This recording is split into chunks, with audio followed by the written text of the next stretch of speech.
வணக்கம் பக்தி நேரம் நேயர்களே, நாம் இப்போது ஸ்ரீ யோக நரசிம்மர் கோயிலுக்கு வந்திருக்கிறோம். எங்கே இருக்கிறது என்றால் சோழிங்கர் வந்து சென்னையிலேருந்து 120 கிலோமீட்டர், அதாவது ஒரு 3 மணி நேரம் ட்ராவல் பண்ணிங்கன்னா இங்கே வரலாம். இங்கே வந்து சுமார் 1400 படிக்கட்டுகள் இருக்கின்றன. இது வழியாக நம்ம வந்து போனால் பெருமாளை தரிசிக்கலாம். வாங்க.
சோழசிங்கபுரம் இந்த பேர் தான் வந்து மருவி கொஞ்ச நாளில் வந்து சோழிங்கராக மாறிடுச்சு. கரெக்டாக வந்து 1305 படிக்கட்டுகள் இருக்கிறன. இதில் வந்து நாம் ஏறி வந்து எல்லாம் டயர்டாகி எல்லாம் வந்து கொஞ்சம் ஆசுவாசப்படுத்தி கொண்டு சுவாமியை தரிசித்து விட்டு நரசிம்மர் வந்து பார்த்திங்கன்னா பிரம்மாண்டமாக வந்து உட்காந்து அருள் பாலிச்சிட்டு இருக்கார். கூட வந்து அமிர்தவள்ளி தாயார்.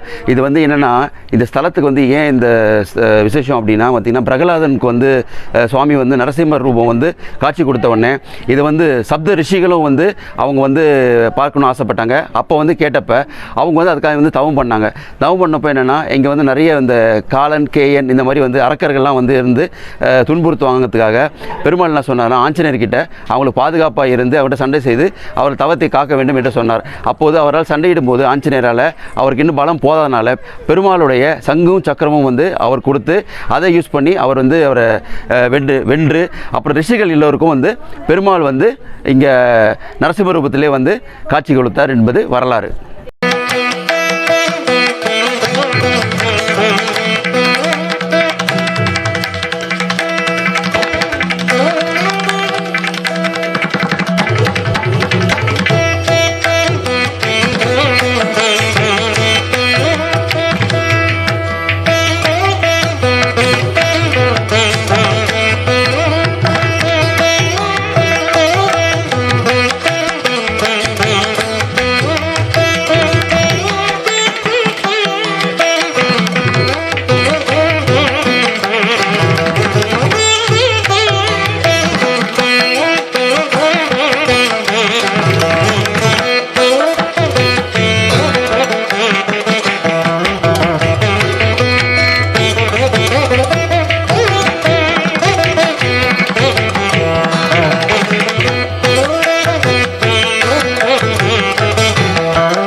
Thank you.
நேர்களே இந்த நிகழ்ச்சி மிகவும் பிடித்திருக்கும் என்று நம்புகிறோம். இப்போ வந்து நம்ம பார்த்தீங்கன்னா இங்கே நரசிம்மர் கோவில் நுழைவாயில் வந்து இங்கே இருக்கிறது. இதில் வந்து பார்த்தீங்கன்னா லட்சுமி நரசிம்மரே எழுதியிருக்காங்க. அதை கொஞ்சம் கன்ஃபியூஸ் ஆகிட்டு நீங்கள் வந்து தாண்டி போயிடாதீங்க. யோக நரசிம்மர் வந்து உள்ளே தான் இருக்கார். அதுவும் வந்து ஆஞ்சநேயரோட மலையும் இங்கே தான் இருக்குது. அப்புறம் இங்கே என்ட்ரன்ஸ்லேயே வந்து பார்த்தீங்கன்னா ஒரு பெரிய ஆஞ்சநேயர் வச்சுருக்காங்க. இந்த ஆஞ்சநேயர் வந்து இதான் உங்களுக்கு லேண்ட்மார்க்கு. பார்த்த உடனே இது உள்ளே வந்தீங்கன்னா நீங்கள் வந்து அந்த படிக்கட்டு ஏறி பெருமாளை தரிசிக்கலாம். அது மட்டும் இல்லாமல் இப்போ வந்து நடக்க முடியாத வயசான ஆளுங்களுக்கு என்ன பண்ணுறாங்கன்னா, இப்போ நம்ம சபரிமலையெல்லாம் டோலி வச்சுருப்பாங்க இல்லையா, அதே மாதிரி இங்கே டோலி வச்சுருக்காங்க. அதுக்கு வந்து அவங்க 3000 சார்ஜ் பண்ணுறாங்க. ரொம்ப முடியாத ஆட்கள் கண்டிப்பாக பெருமாளை பார்த்தாகணும் அப்படின்னும் போது நீங்கள் அந்த டோலி யூஸ் பண்ணி கூட நீங்கள் வந்து மேலே வந்து தரிசனம் பண்ணலாம். அது மட்டும் இல்லாமல் இங்கே கொஞ்சம் என்னென்னா குரங்கோட இது நிறைய இருக்குது. அவங்க நிறைய வந்து குரங்கு இருக்கிறதுனால பெண்கள் வந்து பூ வச்சுட்டு வந்தாலோ இல்லை நார்மலாக பணம் எடுத்துகிட்டு வந்தாலோ தின்பண்டங்கள் எடுத்துகிட்டு வந்தாலோ அவங்க வந்து அதை பறிச்சுட்டு எடுத்துகிட்டு போயிடுறாங்க. தண்ணி பாட்டில் அதே மாதிரி. அன்றைக்கி கொஞ்சம் வரும்போது ஜாக்கிரதையாக வந்து வாங்க. கீழே கொம்பு தராங்க, அது கொஞ்சம் 10 ரூபா 20 ரூபா வாங்குறாங்க. அந்த கொம்பு எடுத்துகிட்டு போனீங்கன்னா குரங்கு வந்து கிட்ட வராதுன்னு சொல்கிறாங்க. ஆனால் அப்படி இருந்தும் வந்து அது பெண்கள் கிட்ட வந்து அது கைவரிசை காட்டாமல் இருக்க மாட்டேங்குது. ஸோ இந்த நிகழ்ச்சி பிடிச்சின்னு நினைக்கிறோம். அடுத்த வரும் காலங்களில் பல நிகழ்ச்சிகள் எடுத்து உங்களுக்கு வழங்க இருக்கிறோம். அதுவரை உங்கள் விடைபெறுவது அருள்ராஜ். நன்றி, வணக்கம். பக்தி நேரத்திற்காக.